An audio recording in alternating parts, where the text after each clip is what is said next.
Ini yang hancurkan dulunya Mangku. Nah, setelah itu pindah ke Islam. Setelah itu dia itu bingung, stres, bilangnya gitu. Tunggu dulu. Mangkunya Dulu Mangku. Mangku Hindu. Nah, Hindu, ya dah. Terus dia keluar dari Hindu masuk Islam. Ya. Terus lalu itu stres. Masuk Hindu lagi. Iya. Jadi setelah masuk Islam dia stres. Masuk Hindu lagi. Masuk Hindu lagi. Iya, bilangnya kayak gitu. Saya tengok itu nggak ada orang, tapi ada suara. Lah, pagi harinya saya bangun, bilang sama bapaknya ini. Bapaknya mosok lompat masa gitu nih, kuat kan gitu. Itu yang dalam pewisik itu bilangnya Mangkunya dulunya Islam. Ya enggak, dulunya Hindu, masuk Islam, terus masuk dia Hindu lagi. Ya masuk Hindu lagi, dia stres kan. Itu dalam pewisik. Iya, pewisik. Kenyataannya? Kenyataannya iya, memangnya iya, itu. gitu. Memang betul begitu. Seperti itu. Iya, gitu. Duh yang aku. Halo Om Swastiastu pemirsa di GS TV dimanapun berada, selamat bertemu lagi dengan channel kesayangan Anda, channel yang menayangkan segala bentuk kegiatan umat Hindu dari Sabang sampai Merauke, dari Miangas sampai Pulau Rote. Pemirsa, kali ini saya mengajak pemirsa untuk melihat secara langsung bagaimana kronologi pengrusakan Pura Diva Girisakti yang ada di Gunung Butak, Kediri. Yang ini ditemani oleh Parisade Kecamatan Papar, Bapak Agus Hartono, dan Parisade Kabupaten Kediri, Bapak Murtaji. Nah, bagaimana kronologis selengkapnya? Inilah liputan di GS TV.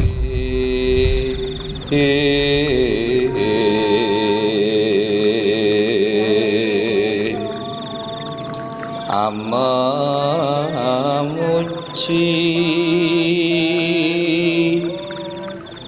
yang wedepa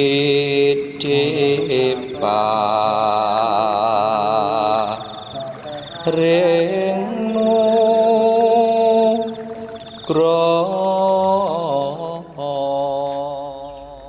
Pemirsa, inilah kondisi Pura Diva Girisakti pada saat ini, di mana beberapa pelinggih yang sudah dirusak itu sudah dilakukan pengerapuhan. Nah, ini untuk sementara ini menggunakan sanggar tawang sebelum dilakukan pembangunan ulang Pura Diva Girisakti ini. Pemirsa, inilah kondisi Padmasana yang dirusak. Ada beberapa bagian dari pelinggih Padmasana ini yang dirusak. Kemudian selain Padmasana, juga pelinggih pengelurah juga dirusak dengan menggunakan palu, dan pelinggih pengapit lawang juga dilakukan pengerusakan. Nah, inilah kondisinya pemirsa. Untuk saat ini adalah pelinggih pengapit lawang dan patung. Ya, dan patung ini juga dilakukan pengerusakan. Nah, pemirsa, bagaimana sebenarnya kronologi daripada terjadinya pengerusakan Pura Diva Girisakti ini oleh pemangkunya? Berikut liputan selengkapnya di GS TV, dan kami melakukan wawancara dengan para sesepuh umat Hindu di sini. Kita mulai ya, Pak. Om Swastiastu. Om Swastiastu. Om Swastiastu, pemirsa di GS TV dimanapun berada. Nah, pada kesempatan kali ini saya sudah berada di lokasi Pura Diva Girisakti di Gunung Butak. Saya melihat langsung kondisi puranya, dan kita akan mewawancara tokoh umat Hindu di sini. Swastiastu dengan siapa yang ini sesepuhnya di sini yang bisa nuwun sewu kalih Pak Sinten, Pak? Nggih. Namanya? Ngaturaken salam. Agak keras sedikit, Pak, mungkin. Agak keras. Om Swastiastu. Om Swastiastu. Matur nuwun sanget dumateng para bapak-bapak. Sakderengipun pindah wonten ing mriki. Nggih. Rumiyin panggenanipun wonten timur. Timur itu di mana itu? Wonten Di Gunung Gunung Butak Butak, tapi ya? bagian kita. Oh, nggih. Nun sewu, namanya Pak siapa? Pak Katimin. Pak Katimin nggih, Pak Katimin. Rumiyin wonten mriku menika tasih sederhana. Itu tahun berapa kira-kira Pak Katimin? Tahun 85. 85. 85. Berarti sebelum tahun 85 belum ada pura. Padmasari. Oh, Padmasari Sanggar. masih sanggar bentuknya ya. Oh iya iya. Di sana itu dulu waktu saya menjabat sebagai parisade, Nggih. umat beserta saya berusaha mencari tempat yang agak lebar. Di sana kan tempatnya hanya sekitar berapa meter? 60 meter. meter persegi. Kotor sekali waktu itu. Oh iya, di Gunung Butaknya itu ya. Saya timbul itu begini Pak, biarpun itu jelek, tapi kan tempat suci menurut Hindu. Iya. Saya seperti kesentuh dalam hati saya itu dipakai apa itu jemuran tuh Pak. Iya, Jemuran. dekat kandang sapi. Terus umat semua saya kumpulkan, saya ajak bermusyawarah, berunding maksud saya. Semua sepakat pindah, tapi mencari tempat itu di sini awalnya beli Pak. Nggih. Beli di tempat Bu Karti nih, Bu Sukarti.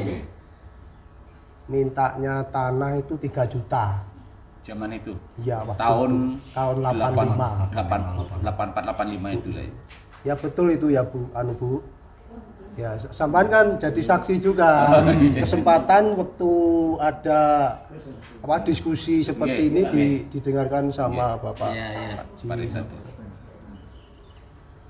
Kalau beli kira-kira tempat yang mau digeser ke sini itu kalau dijual kira-kira 3 jutaan juga. Tapi umat waktu saya jadi parisade itu masih 60 kakak. 60 kakak. Iya. Waktu itu ya. Tapi waktu itu semangat Pak mau pindah ke sini itu. Katanya oke. Oke, terus sering ada pertemuan Pak. Nggih. Kan dana diharapkan cuma 3 juta. Iya.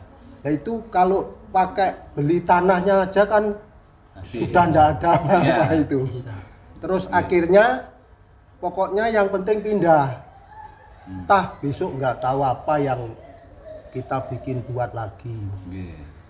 Nggak tahu-taunya gini Pak. Mungkin ada pertolongan dari Dewa Widiwasa menurut saya. Ada orang yang namanya Pak Wardi sama Bu Surip. Itu tahu-tahu dia itu pas waktu pertemuan orang banyak itu usul sama saya, sama Pak Mijan, sama tokoh-tokoh lain. Katanya ada tanah, kalau semua itu mau disuruh nempati pura. Ini. Yang ini sekarang ini. Ini dulunya nggak beli, cuma disahkan secara langsung. Terus saya sama Pak Jan sama Pak Katirin Arwah itu berusaha tanah itu supaya dibikinkan surat. Saya minta bantuan sama Pak Made, waktu itu berjalan sudah. Iya. Terus diproses, tanah ini diupacarai menurut Hindu, diratakan, dibikin pondasi-pondasi. Iya. Berarti pembangunan pura ini dimulai tahun 84 85 ya, itu 84, ya. 85. Waktu itu dengan Sanggar. masih sanggar ya, belum pura. Sanggar. Namanya kalau nggak salah Dharma Mulya. Dharma Mulya. Sanggar Dharma Mulya. Dengan jumlah umatnya waktu itu 60 lebih. 60 kakak. Sekarang jumlah umat berapa? Nggak tahu. Saya sudah lama. Sekitar Waktu dulu 60, sekarang 4 masih 46 kakak ya. Mangku. Mangku sinten non sewu namanya? Pak Suparman. Mangku Suparman. Itu Mangku Suparman. Nah, gimana itu ceritanya kok bisa sampai turun umatnya? Jumlahnya apa? Pindah tempat? Apa namanya? Pindah lokasi atau merantau atau bagaimana? Nah, oke, sekarang kita nggak membahas masalah itu. Terus untuk sekarang ini jumlah umatnya kan masih yang tersisa tadi berapa? 46 kurang lebih. 46 kakak. Kalau jiwanya ada berapa, Pak? Harusnya Pak. Ini khusus untuk di sini di Gunung Buta ini ya. Di Gunung Buta ini. Kakak itu sini susah. Khusus untuk Gunung Buta. Ya 2004 an itu saya 200 mendirikan pura ini. Ya. Sampai 2004 juga tadinya bentuknya sanggar. Enggak, yang sanggar sana Pak. Ini Sanggar mulai sana. sini betul langsung 2004 itu langsung tempat masyarakat ini ada donatur dari Oh, ada. itu. Bantuan itu. dari Bali. Oh, gitu dari umat apa? Kalau dari pemerintah Dari sudah dari organisasi juga Pak. organisasi. Secara Dari donatur itu dari Itu yang nyarikan itu kan buayan dari Surabaya. Kalau yang nyarikan donatur itu semua dari buayan itu, dari Bali, dari sana itu dari buayan, perusahaannya buayan itu. Oh, iya. percetakan dari Surabaya semua. Oh, ya itu. Nah, ini kita kembali ke kronologi kemarin itu saya dapat kabar kan bahkan udah saya upload juga ada pengerusakan kan gitu Padme sama pelinggih yang beberapa pelinggih itu. Nah, itu siapa yang bisa menjelaskan? Dulu. Nggih. Kalau itu saya tahu masalah unsur awal-awalnya Pak. Nggih. Sebenarnya Pak Yit, dulu waktu dia jadi mangku di sini, itu kan dibilang sama umat-umat kita semua kan katanya agak sakit kan. Waktu sakit di rumah aku datang di situ Pak nengok. Iya. Sebelum ini dirusak, saya sudah dibilangi sama Pak Gito itu katanya waktu ngantep Banten itu dikepung sama seperti pendeta-pendeta itu ada 1000. Ada 1000 Yang cerita di Pak Gito. Pak Gitonya. Iya. Yang pemangkunya Pak sekarang. Mangku waktu ngantep sesaji di pura sini. Terus ada polisi itu ada 1000 juga katanya. Nggih. Terus bilang sama saya gini, maaf tapi ini ya. Nggih, enggak apa-apa. Saya jujur apa adanya disaksikan oleh umat saya semua. Katanya memang mau dirusak. Sebelum terjadi ini, cuman aku kan diem, belum ada bukti kan nggak enak toh Pak. Nggih. Saya kan nengok waktu itu kan, katanya kok sakit gitu kan. Tahu-tahu mungkin ada waktu 2 bulan terus terjadi ini. Namanya Pak Gito dipukuli semua, tapi yang dipukuli tempat sesaji semua. Kan berarti tempat yang penting-penting semua. Iya. Waktu itu gitu. Cuman itu yang aku tahu. Kalau yang lain-lain silakan teman-teman yang Mungkin ada yang mau menambahkan. Dereng kula matur ngucapaken salam panganjali Om Swastiastu. Kula badhe nyukani secara detail masalah Mangku Gito. Masalah Mangku Gito niku saderengipun bojo kula angsal wisik. Pura niku enten candi tinggi, gantos candi tinggi. Terus puranya mau ada wisik lagi, mau dirusak. Itu yang dapat pemisik siapa? Saya itu istri saya itu. Iya. Ya sebelumnya saya mengucapkan Om Swastiastu pada umat sedharma.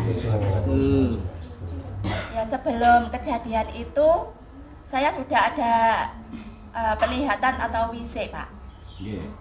Wisiknya itu saya di candi, sebuah candi yang tinggi menjulang. Saya heran, loh saya kok di candi ini, saya nggak tahu itu candi itu bagus, tinggi, tapi susunannya itu seperti bata merah. Nah, saya bilang gini, kalau naruh Daksinyana itu gimana? Kok candinya setinggi ini?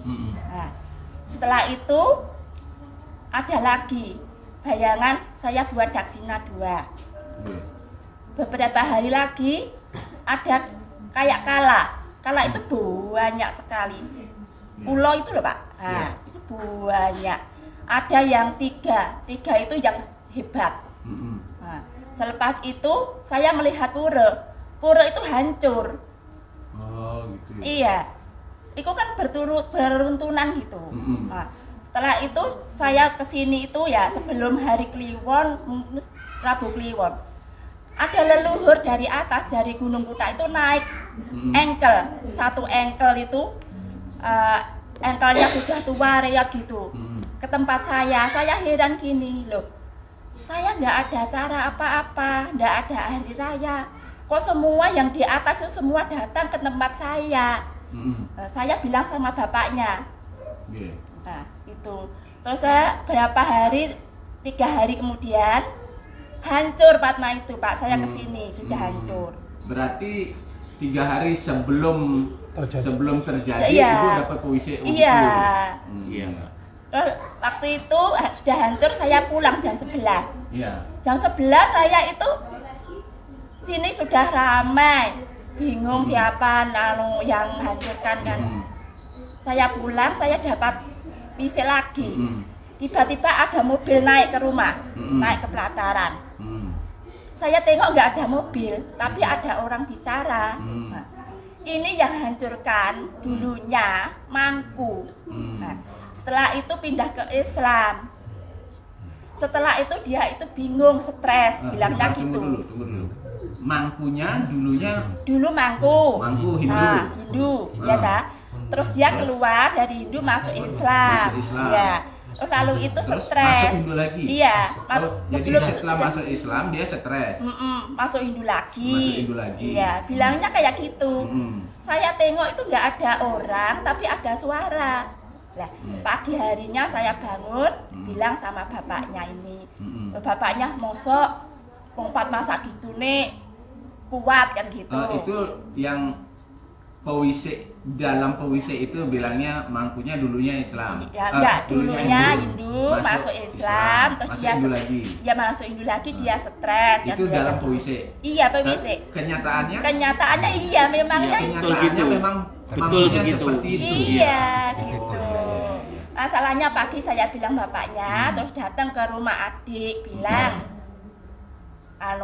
kok Patma sana kok hancur, siapa yang menghancurkan, minta tolong. Kemungkinan dia tahu atau pandelenge kan, dikira-kira gitu toh, biar nggak marah lah. Ngaku sama bapak Mangkunya ngaku. Iya.